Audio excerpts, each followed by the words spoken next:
Welcome back to Book Club. So we are finishing up Northanger Abbey today, and we are going to embark on our next book. So before we get into book stuff, let me just mention my physical therapist changed the configuration of my tape today. This is a good thing. She has decided that I no longer need support in the upper part of my face. She's going to focus on the bottom. Really good news, because Bell's palsy heals from the top down. So basically she's saying, well, we're pretty much healed at the top. So now we're just focusing on the bottom. But I thought I would mention that because occasionally people will say, gee, I haven't seen your videos in a while. What happened to your face? Why are you all taped up? This is why I'm all taped up. And I am no longer taping myself. It's just that when I see her, she tapes me up. So the tape will be coming and going. All right.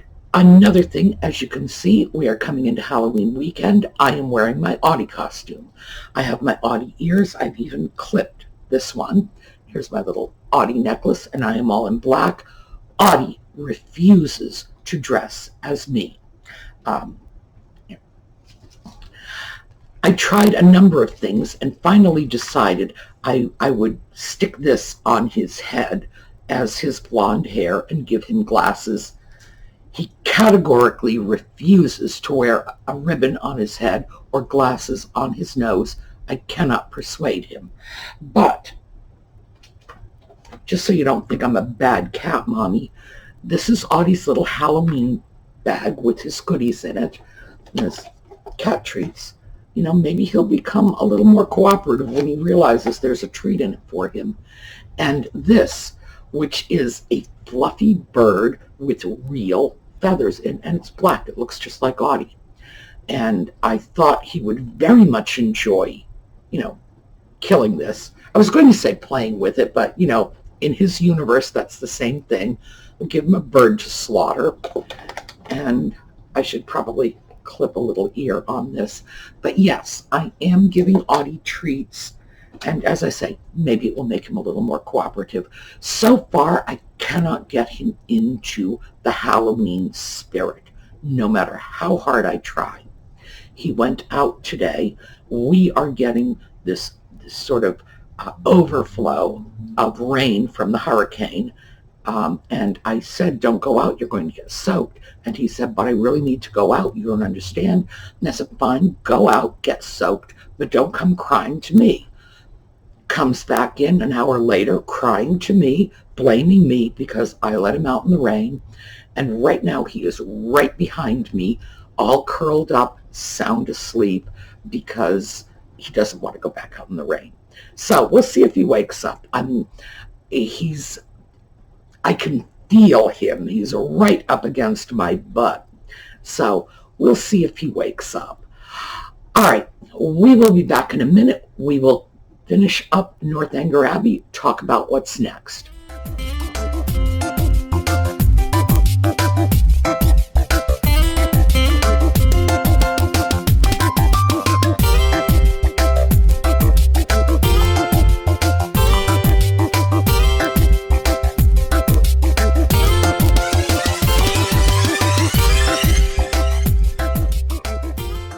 So, we finished with Northanger Abbey. We got a chance to meet Catherine Morland as a very unpromising 17-year-old. She is not beautiful. On her best day, she's pretty. She is not brilliant. In fact, she seems a little slow to me. She's got no accomplishments, which is a term Austen uses. I should probably pull back. That's a term Austen uses a great deal. When she speaks about accomplishments with women, she is talking about social accomplishments more than anything else. Do they sing? Do they play piano? Can they draw? Can they do something that would somehow entertain the people around them? And Catherine does none of these. By the way, things like being able to crochet a pretty shawl would be considered an accomplishment. Catherine doesn't even have that going for her. But what she does have going for her is she's basically a good, kind person. That's it. That is what sets Catherine apart more than anything else. And in fact, Austen doesn't even laud this as Catherine is exceptionally good or exceptionally kind. She's just the sort of good, kind person that you stumble across in your daily life all the time, or at least one would hope, but you don't give them a second thought because nothing stands out.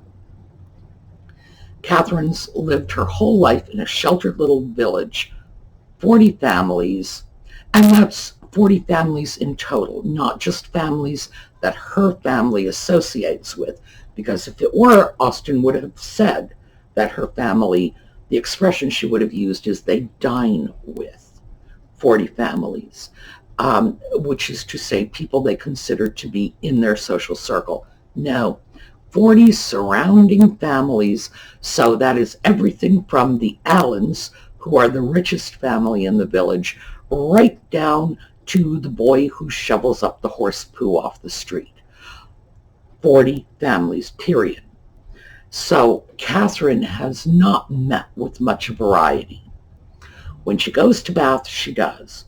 For the first time, she actually encounters people who are dissembling and hypocritical and, lying and manipulating, basically. Dissembling is, I think, a little too kind. It's not exactly a euphemism, but yeah, it's too generous a word to throw on it. Liars, manipulators, schemers. She has never encountered this in the real world, but she has encountered it in the Gothic novels she loves to read. However, in her novels, the liars and schemers and manipulators are so black and white in their caricatures. So they are evil villains from the get-go. Everything about them is villainous. They're overdrawn, as Mr. Allen says. So when she finds these traits in people that she has perceived as just like herself, decent people, and they say they're her friends, so she believes them because no one's ever lied to her about something like that before. And that is not just Austen's fantasy. If you live in a village of 40 families, nobody can put upon anybody else. Everybody knows everybody. You cannot pretend that you are the king of France when everybody knows you are the boy who scoops up the poo. So her world hasn't prepared her for this. But she also meets the Tilneys. And the Tilneys, Eleanor and Henry are very much exactly as they present themselves. In time, Catherine begins to catch on. She catches on to John Thorpe at first, slowly, even though she catches on to John Thorpe. Still, in the beginning, we find she is reluctant to stand by her own opinion until she gets support from Mr. Allen. When Mr. Allen says, I don't think he's the sort of person you should be associating with, then she's like, yeah, all right, good, because it validates her own opinion. She does not trust her own opinions, certainly not in the face of other people's opinions. And when her brother is saying, well, John Thorpe is my friend, and her friend Isabella is saying, John Thorpe is my brother, Catherine defers to them. So she starts to find her way, but she won't act on it independently. She does stand up when push comes to shove, when people are involving her in lies and misrepresentations, Catherine's inherent sense of right and wrong won't tolerate that. So when John lies to the Tilneys and says that she had a previous engagement, she runs after them to straighten it out, because that's a step too far. So eventually, of course, in our final third of the book, Catherine leaves Bath, goes off with the Tilneys, and then she starts to see there is yet another kind of misrepresentation and dissembling when she starts to experience this when it's coming from the general. General Tilney is talking about he only values money as it promotes the happiness of his children. Well, he has practically made a career of making his children miserable, for one thing. And certainly he has a great value for money. He only regards Catherine when he thinks she's the heiress of a great fortune, and his regard disappears as soon as he is informed otherwise. And the Tilney young people, of course, when we see the general, we start to unravel their characters a little more. Frederick is the bad boy. He's either rebelling against his father or he's a chip off the old block. Hard to say which. Austen doesn't really tell us. But Eleanor and Henry are better than what they were raised to be. So we assume this is due to the superior character of their mother. But this is also where we see Austen's genius. Austen does not tell us who her characters are. She lets us find out for ourselves. She doesn't say, well, here's Isabella Thorpe, and she is a manipulating, calculating little nasty witch, and her only interest in James Morland is because she thinks he's rich and blah, blah, blah. No. She lets us find out for ourselves. She describes the character. She shows us their actions and lets us infer this. Jane Austen was a great student of human nature. She was a brilliant writer. She really is. She had a way with words. But her real genius is in her knowledge of human nature.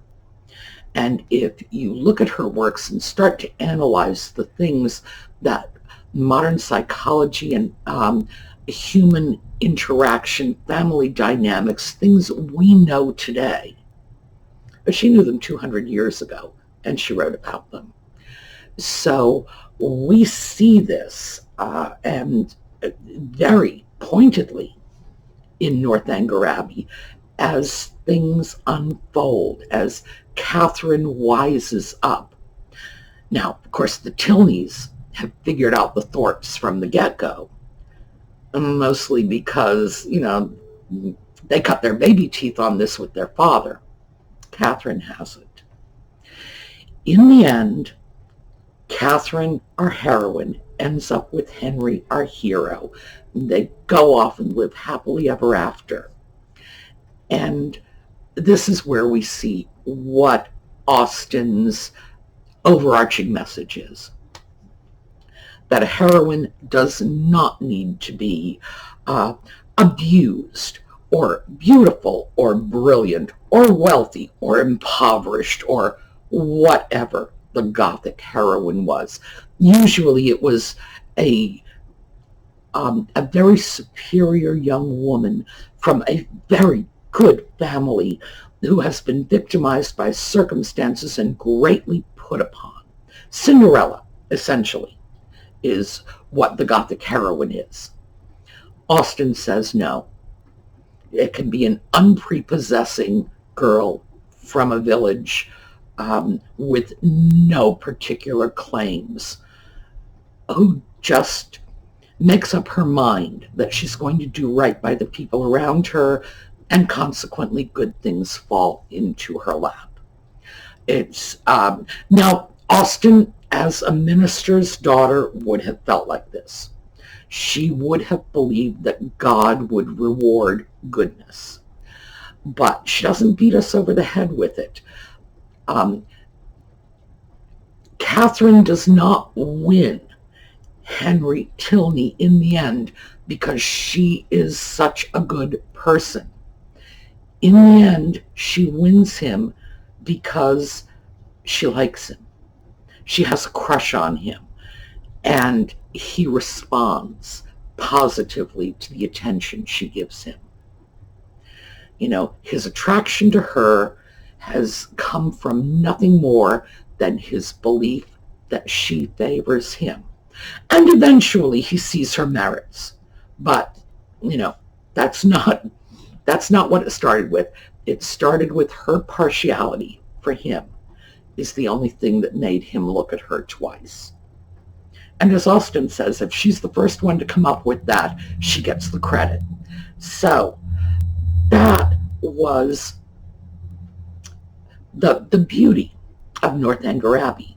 Austen is telling us that we don't need to look to these wild Gothic fantasies to see a happy ending, that happy endings are all around us. Love stories are all around us. Heroes and heroines are all around us.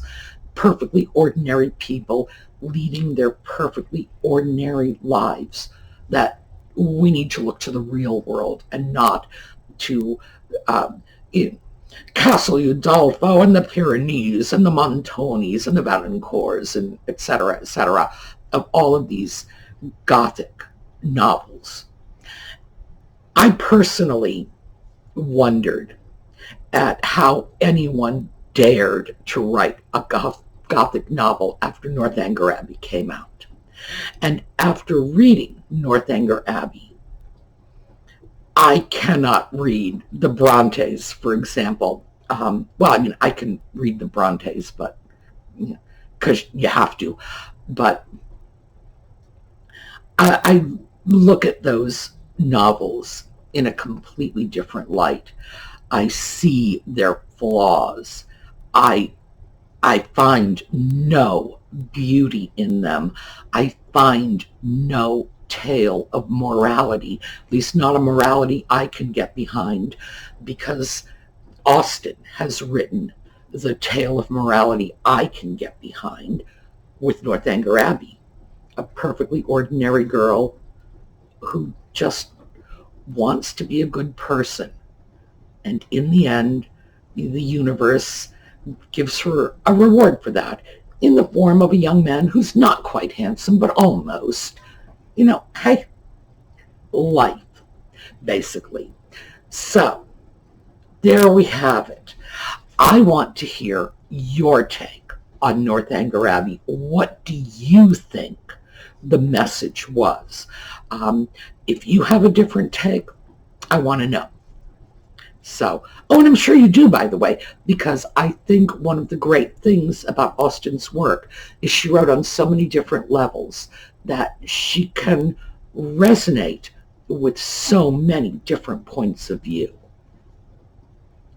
So let me just quickly go over a few, and it's only going to be a few because, let's face it, 2 weeks ago I did like 3 separate videos on the words. But now that we're toward the end of the book, we've established a lot of our framework.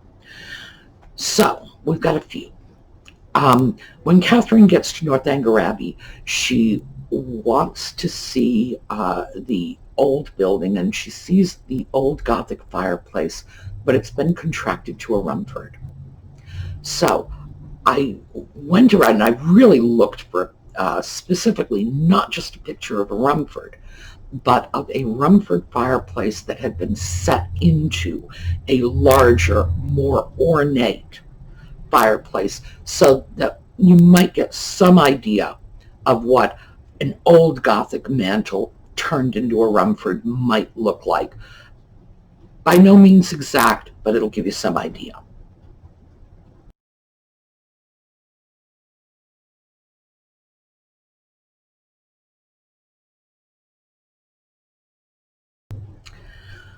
When Catherine is at Northanger, she's just overwhelmed by the number of servants, which is very interesting because Austen rarely even mentions servants in her books, but they would certainly be there in the great houses or even the more modest houses, and would have to be there in abundance if it was a large house and a large family. She mentions the patent girls. When she talks about patents, these are things on your shoes. Now, there were a number of different kinds of patents, and for most people, if they even know what a patent is to begin with, they are going to mentally picture those little round, like they look like cookie cutters. I swear that's what they looked like cookie cutters made of metal that you would tie to the bottoms of your shoes so you could clop through the snow or the rain and keep your feet out of the muck, because remember, skirts were ankle length at that time. That's not the only kind of patents they had.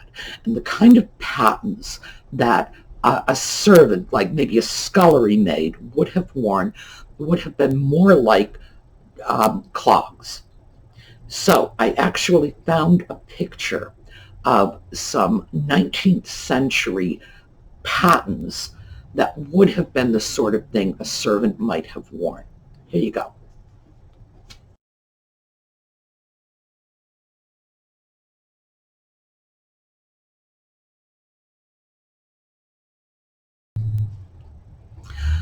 Well, another word that probably has a definition that we would find surprising today is pinery. When the general's showing Catherine around Northanger, he complains about the pinery. I think he said something about the pinery not doing as well as he expected. Now, I would be willing to bet that a lot of you would think, oh, the pinery is where he grows the pine trees. No, the pinery would be where he grows the pineapples. Strange but true. In the early 19th century, this is sort of the last gasp of the East India Company. This is the last century of Great Britain having a colonial empire, but they brought back goodies from all over the world. And among these goodies were things like tea from Ceylon, Sri Lanka. Used to be Ceylon. I give myself away when I say things like that. I still think in terms of Madagascar. I know. Doesn't even exist anymore. Tanganyika doesn't even exist anymore. I would not want to be thrown into a modern geography course. I would fail. But pineapples was one of the things they brought back. And because a pineapple takes 2 years to grow. You want a pineapple? 2 years. They were growing them in hot houses. It was quite a novelty among the rich. You couldn't grow them without servants because, as I say, if you have to invest 2 years in one plant to get a pineapple, it was a great luxury fruit. So that's what the pinery was all about.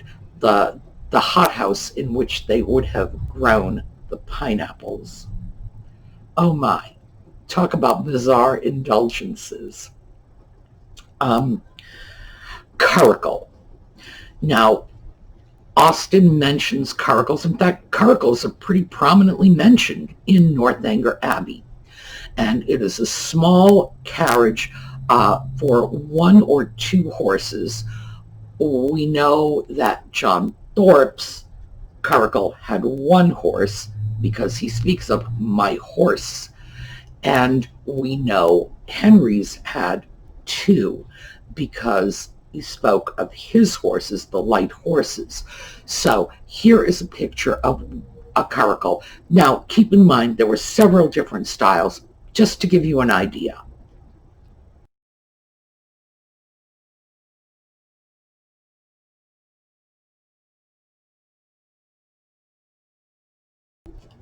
So next up, when Catherine is exploring the cabinet and she snuffs her candle, and the candle was snuffed and extinguished in one. Doesn't make a lot of sense to us because we look at the word snuff meaning to put out, to extinguish. That is not what it meant back in the days when people used candles as their main source of illumination.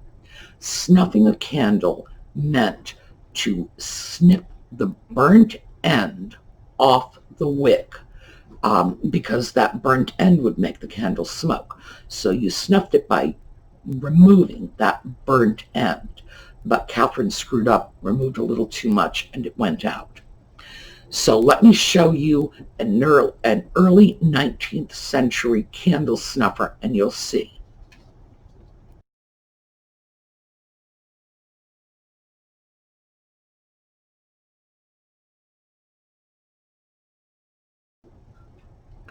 So this candle snuffer is actually like a pair of scissors.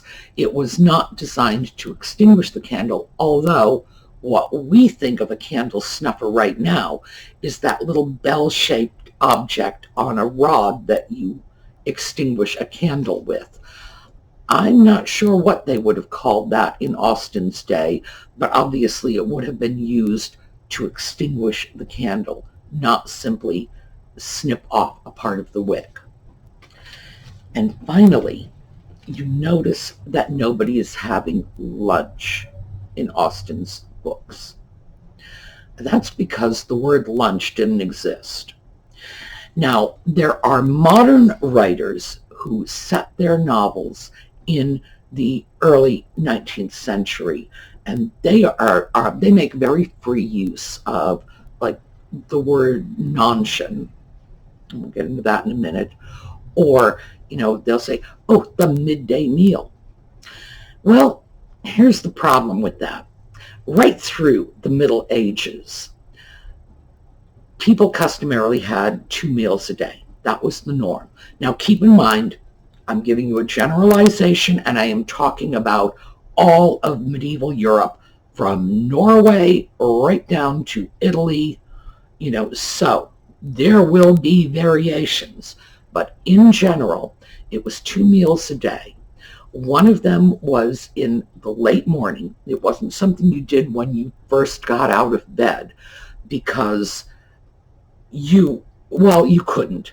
You first get out of bed, you've got to go fetch water, you've got to make a fire, you've got to do all kinds of cooking.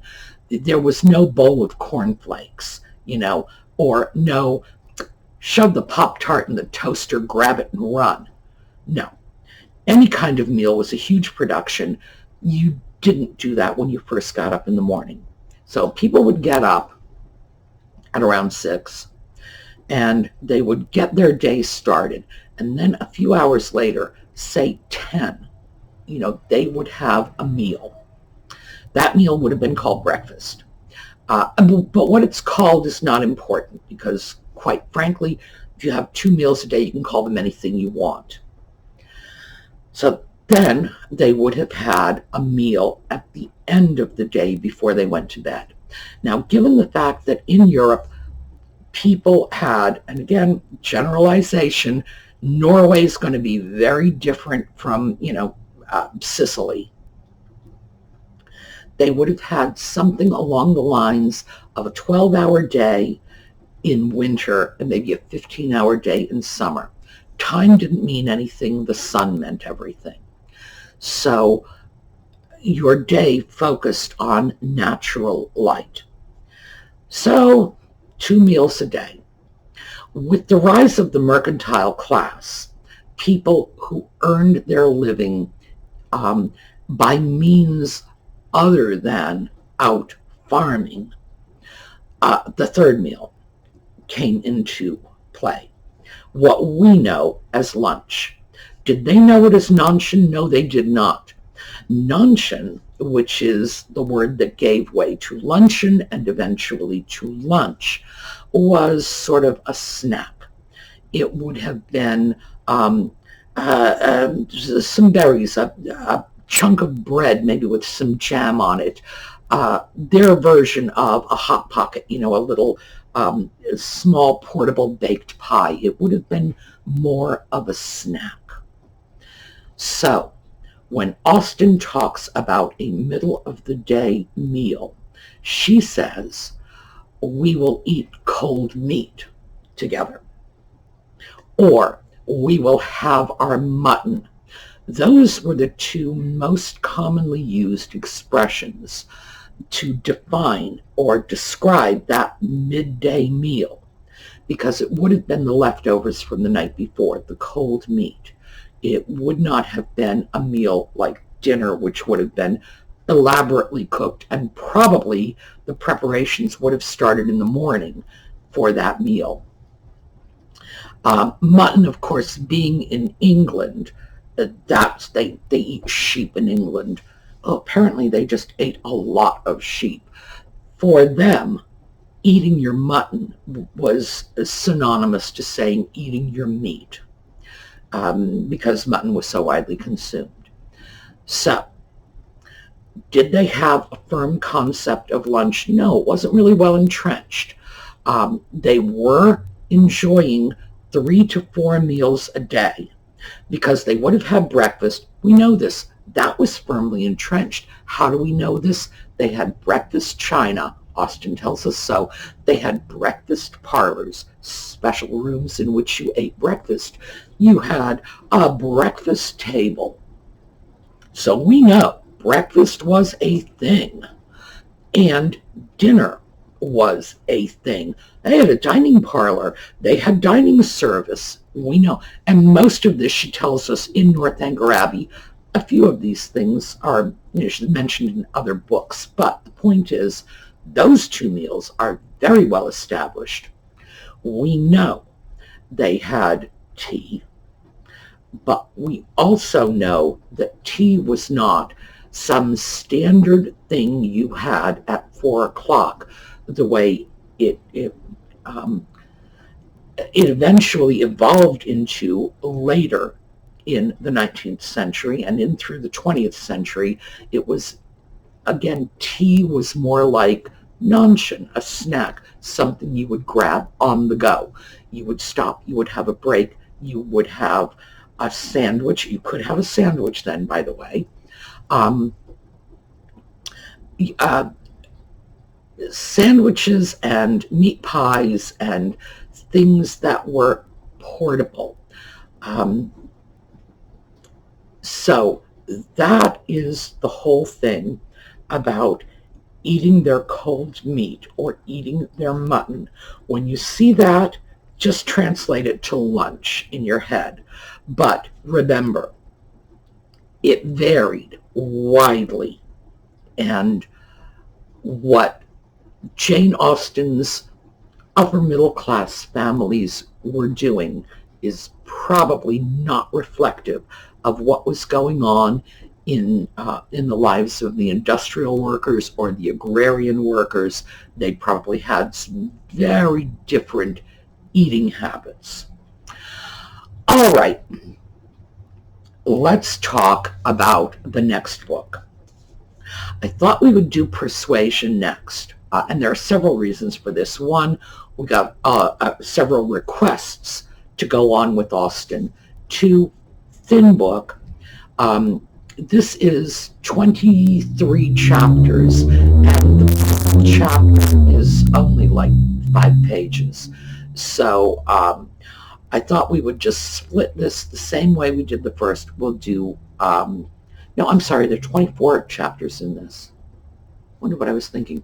We'll split it the same way we did Northanger Abbey. We'll start with the first 10 chapters, and then we'll pick up the final portion. So we should be able to get through this in 2 weeks. We've clarified a lot of the terms. Part of this book takes place in Bath as well, so we don't need to go through all the stuff on Bath. We already know that. And this book was published at the same time as Northanger Abbey. Northanger Abbey was her first full book. This is her last full book.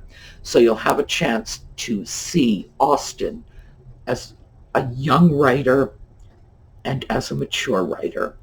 And Persuasion, by the way, is widely considered by Austen scholars to be her best work, because, in fact, it is. It's not like Austen scholars are cracked and, they've somehow mistaken this for her best work. Oh, no, it is definitely her best work. Like Northanger Abbey, it's also a love story. There are some common themes, and there are also some huge, huge differences, complete disparities in the messages of the two. What Jane Austen thought when she was younger is not what she thought when she was older. So reading these books back to back is going to be an opportunity for us. Also, because we're going to get through this in 2 weeks, it's going to give you a chance to grab the book that will be coming up in 2 weeks, A Confederacy of Dunces, and we will be going on to that next. Again, let me just tell you what I said before. It's the funniest book you never heard of. There are times when I cannot read this book. I just have to put it down because I'm laughing so hard my eyes are watering. And, I'm done reading. I have to wait until I can clear my head a little. I am going to give you links to PDF versions of both of these books. And when we first looked at Northanger Abbey, some of you got some kind of bizarre translation written by the two signors who came up with English as she spoke. I have no idea how that happened.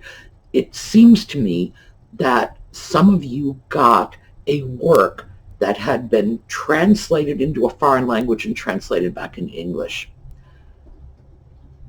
Who knew that was ever even going to be a thing? But the PDF versions I'm giving you, you download them, you can have them for free on your computer. And also, because Persuasion has long been in the public domain, it's very easy to get a copy of that very inexpensively almost anywhere. Any library will have it.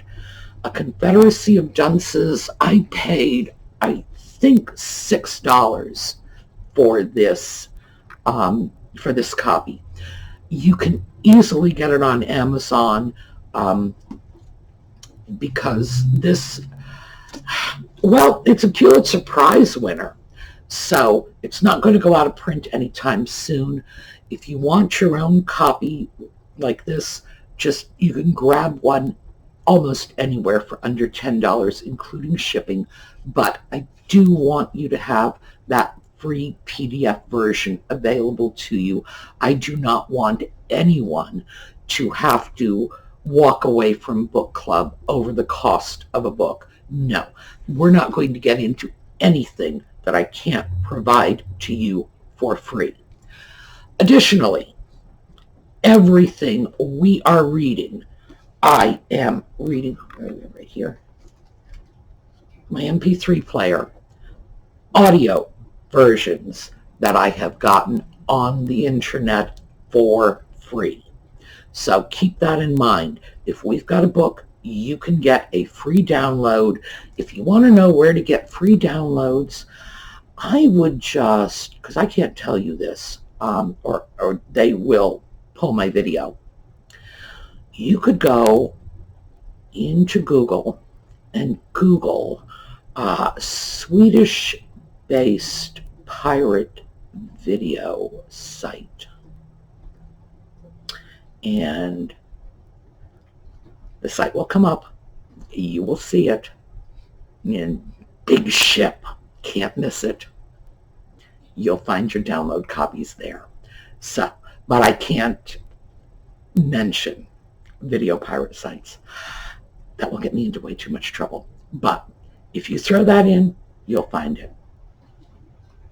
So everything is going to be available either completely free as a free PDF file or on audiobook, and that depends on, you can get them for free if you go to Audible and get one of their free trials or whatever.